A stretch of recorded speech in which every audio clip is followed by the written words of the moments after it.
अब बात करते हैं हीमोग्लोबिन के फंक्शन की।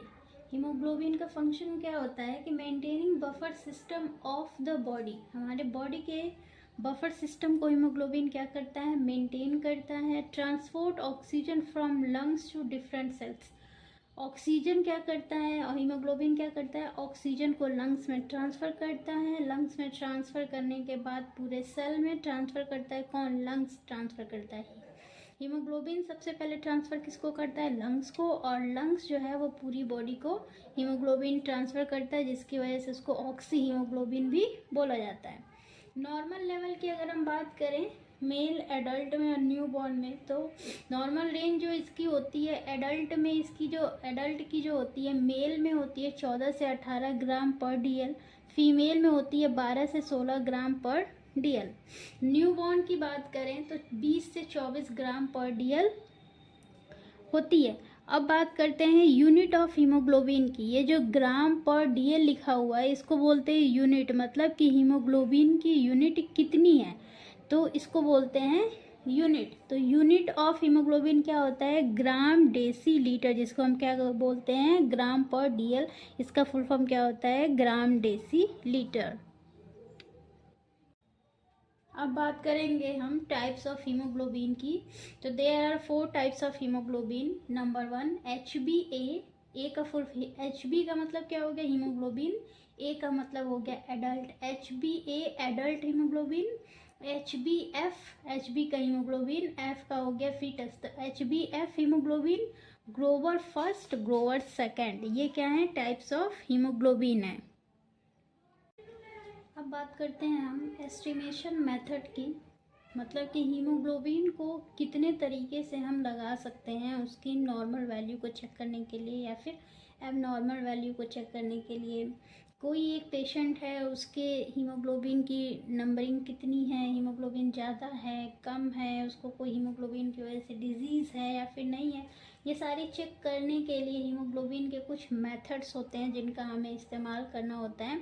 तो ये 1 से लेकर के 7 तक की ये इसकी मेथड्स होती हैं, लेकिन मोस्ट कॉमन मेथड्स जो होते हैं वो 2 होते हैं।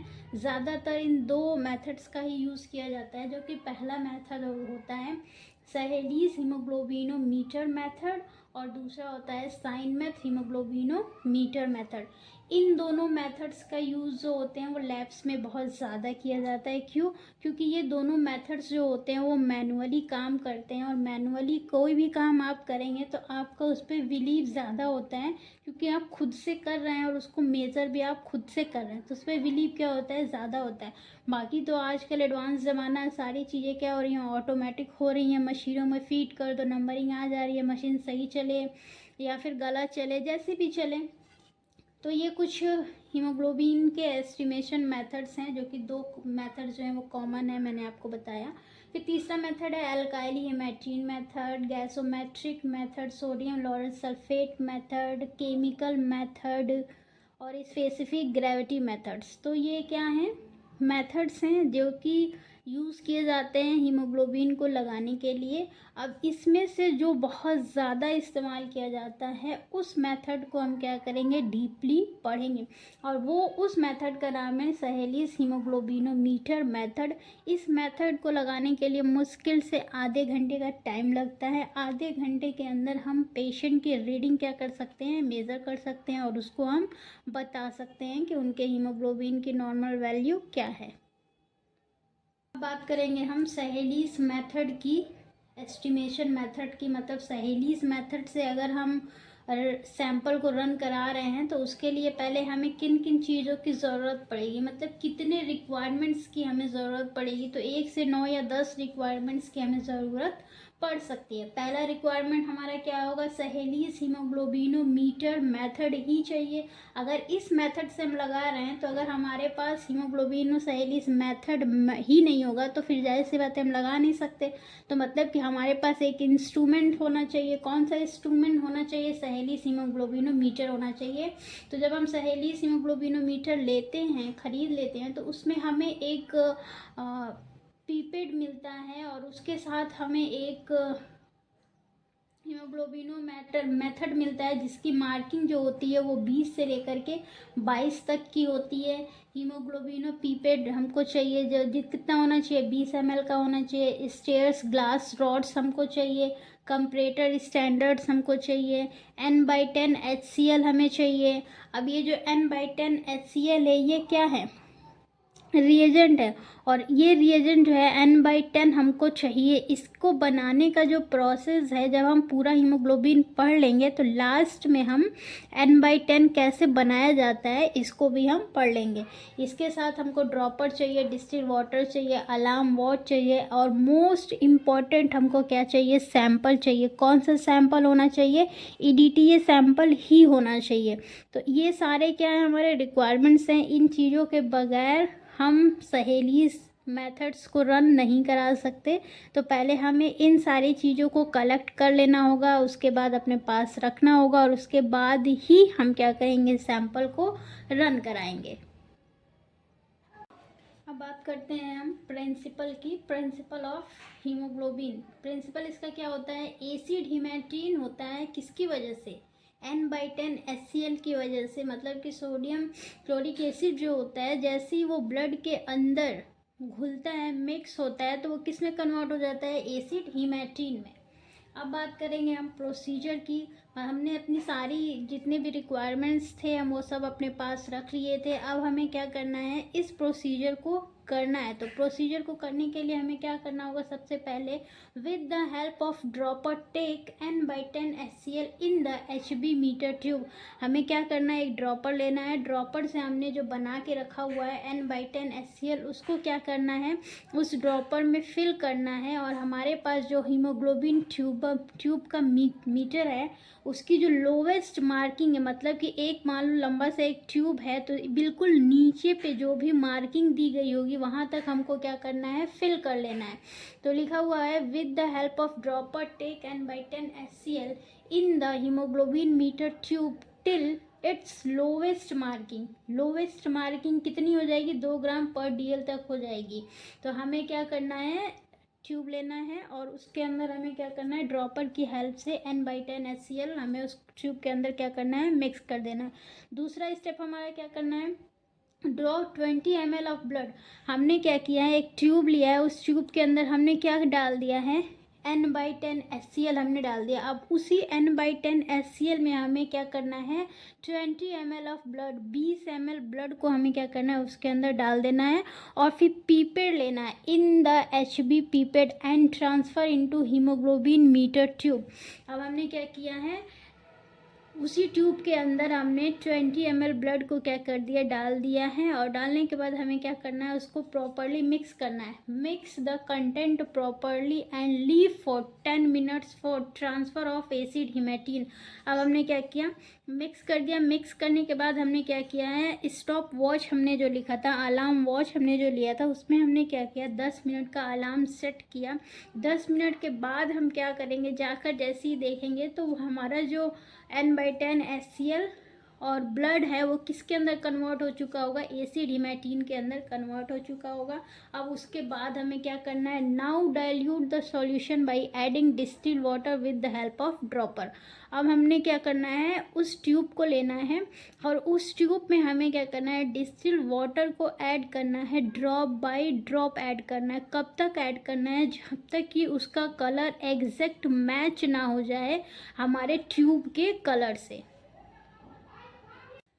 उसके बाद हम क्या करेंगे, dilute the solution until it colour match with the comparator colour. Comparator का जो कलर है, हमने जो इंस्ट्रूमेंट लिया है उसके अंदर 2 ऐसे कंपरेटर्स होते हैं जिसके थ्रू हमें क्या करना है, कलर को मैच कराना है। जैसे ही हम देखेंगे कि कलर मैच हो गया है तो हमें उसके बाद क्या करना है, take the reading when the colour match हो गया। अब उसके बाद हमें क्या करना है, रीडिंग को नोट कर लेना है। अब उसके लिए एक हम सिंपली एक प्रोसीजर को देख लेंगे कि हमें सहेलीस मेथड को लगाने के लिए कितने स्टेप को फॉलो करना होगा।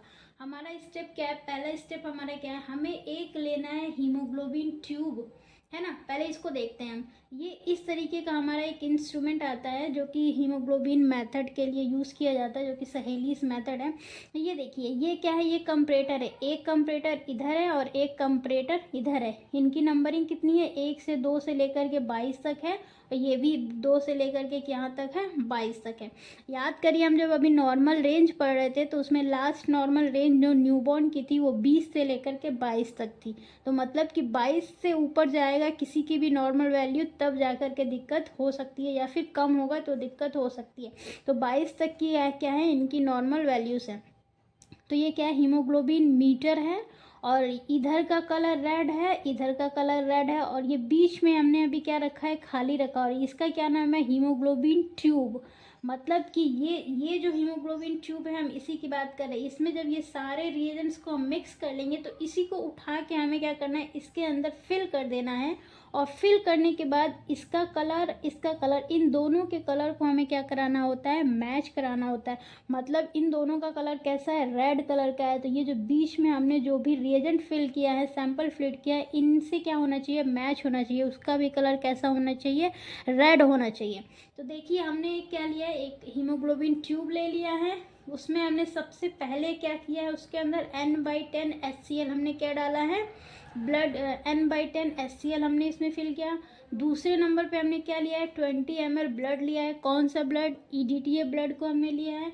तीसरे नंबर पे हमने क्या किया, इन दोनों को हमने क्या किया है, मिक्स किया है।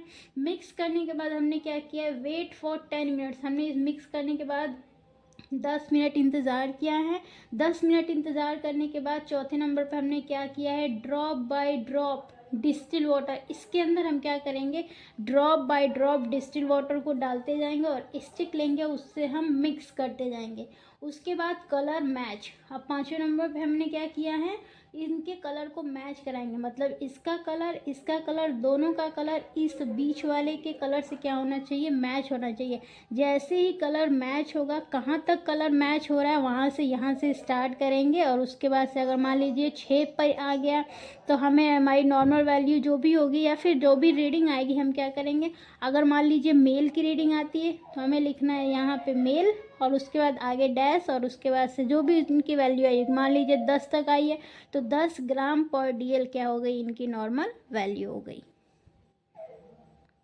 एबनॉर्मल हीमोग्लोबिन, नॉर्मल है तो किसी को जाहिर सी बात है कोई भी दिक्कत नहीं होगी, लेकिन अगर हीमोग्लोबिन एबनॉर्मल होगा तो पेशेंट को किस तरीके की डिजीज़ हो सकती है। सबसे मोस्ट कॉमन डिजीज़ अगर ब्लड की कमी हो रही है तो हो जाती है अनीमिया। अनीमिया में क्या होता है, लॉस ऑफ ब्लड की क्या हो जाती है, कमी हो जाती है। थैलेसीमिया क्या होती है, इनहेरिटेड डिसऑर्डर्स होते हैं जो कि पीढ़ी दर पीढ़ी क्या होते हैं, बढ़ते रहते हैं। ल्यूकीमिया में क्या होती है, ल्यूकीमिया ब्लड कैंसर होता है। क्रोनिक डिजीज़ लाइक टीबी हो जाएगा, या फिर कैंसर हो जाएगा। जेनेटिक डिसऑर्डर्स हो सकते हैं, ब्लीडिंग डेफिशिएंसी हो सकती है, या फिर ब्लड डिसऑर्डर्स भी हो सकते हैं। तो ये वो डिजीज़ हैं जिनमें क्या होती है, हीमोग्लोबिन का लेवल जो होता है वो कम हो जाता है, मतलब कि एबनॉर्मल हो जाता है। अब आई होप आप लोगों को पूरा हीमोग्लोबिन समझ में आ गया होगा। Thank you so much.